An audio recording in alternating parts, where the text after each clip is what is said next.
अमरावती स्थानिक स्वराज्य संस्थेच्या निवडणुकीत सत्ताधारी विरोधक आमने सामने।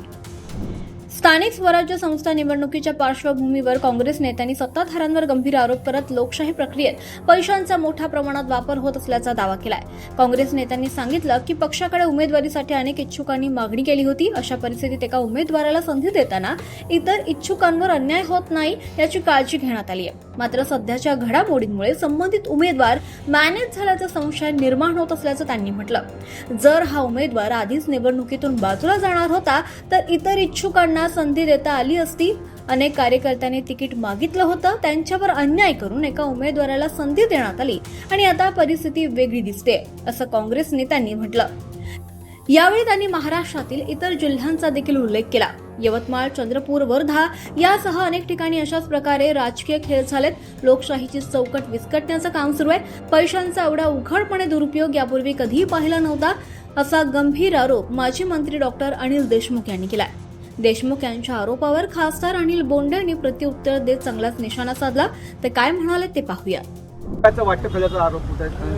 आता हे तर त्या चौकातल्या शेमड्यापुरालाच माहीत झालं की किती रुपयाचं झालं म्हणून। खरं सांगतो, अशी परिस्थिती आहे की इतक्या उघडपणे आम्ही पण या निवडणुका लढवल्या, पण इतक्या उघडपणे सत्तेचा दुरुपयोग, पैशाचा वाटप आणि पैशाचा वाटप करताना जो मुजोरपणा हा कधीच पाहिला नाही आणि त्यामुळे या पद्धतीचं राजकारण अमरावती आपल्या महाराष्ट्रामध्ये रुजवायचा काम जे भारतीय जनता पक्ष करून राहिला आहे ते येणाऱ्या काळात अत्यंत धोकादायक आहे। लोकशाही ज्या डॉक्टर बाबासाहेब आंबेडकरांनी जी चौकट घालून दिलेली आहे लोकशाहीची, ती चौकट विस्कळीत करण्याचं काम भारतीय जनता पक्ष करत आहेत आणि इतक्या उघडपणे घोडे बाजार आणि खरेदी विक्री हे करणं मला असं वाटते कोणत्याही सुबुद्ध लोकशाहीला मानणाऱ्या नागरिकाला हे पटणार नाही। तुमचे जे उमेदवार आहे हर्षजित देशमुख, त्यांचा अजूनही डिजिटल प्रचार सुरू आहे, कसं पाहता त्याच्याकडे? तुम्हाला मी सांगितलं की ही निवडणूक डिजिटल पद्धतीची नाही आहे। कालही मी त्यांना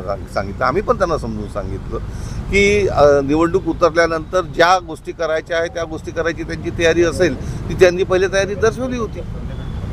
सर, प्रदेशाध्यक्ष आहे की काही गोष्टी उघड डोळ्यांनी पाहूनही सुद्धा आपण त्याच्याकडे नाही पाहिलं तर त्यात काय सगळं समजून मी याच नाही, महाराष्ट्रामध्ये सर्व ठिकाणी त्यांनी हा खेळ खेळला। या महाराष्ट्रामध्ये सर्व ठिकाणी हा त्यांनी खेळ खेळला। तुम्ही पाहिलं ना, यवतमाळमध्ये काय झालं, चंद्रपूरमध्ये काय झालं, वर्धामध्ये काय झालं। मी तेच म्हटलं, लोकशाहीची सगळी चौकट विस्कळीत करून टाकलेली आहे आणि पैसा हे याचा एवढा उघडपणे दुरुपयोग आम्ही पहिल्यांदाच पाहतो। काँग्रेस अशा परिस्थितीत आहे की ते निवडणूक लढण्याच्या अगोदर, निकालाच्या अगोदर कारण शोधतात की पराभवाचं कोणतं कारण सांगायचं। म्हणजे लोकसभेची, विधानसभेची निवडणूक असली, बाकीच्या राज्याच्या निवडणुका असल्या तर कधी EVMवर दोष देतात, कधी इलेक्शन कमिशनवर दोष देतात आणि कधी SIRवर दोष देतात। आणि आता जेव्हा त्यांना दिसते आहे की विधान परिषदेमध्ये पूर्ण महाराष्ट्रात सुपडा साफ होणार आहे, अमरावतीमध्ये मोठी नाचक्की होणार आहे, तर अशा परिस्थितीमध्ये ते कारण शोधतात। स्वतःच्या उमेदवारालाच म्हणतात तो मॅनेज झाला, त्याला पैसे मिळाले, त्याला समोर करणाऱ्या नेत्यांना पैसे मिळाले। म्हणजे आता त्यांची परिस्थिती स्वतःच्या उमेदवारावर, स्वतःच्या नेत्यांवर घसरली आहे। म्हणजे काही नेते म्हणतात की या 2 नेत्यांनी आणलं, अमरावतीतले नेते म्हणतात प्रदेशाध्यक्षाचा उमेदवार आहे, यांना 2 वर्षात स्वतःचा उमेदवारसुद्धा शोधता आला नाही आणि त्यामुळं ते आरोप करतात आहे।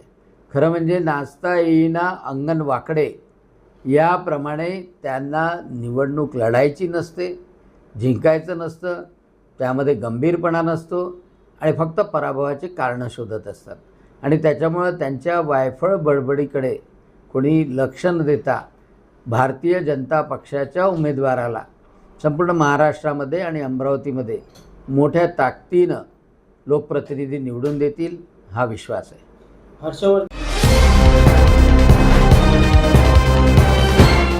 पाहत रहा फक्त जनविकास न्यूज, सत्य, संघर्ष आणि जनतेचा विश्वास।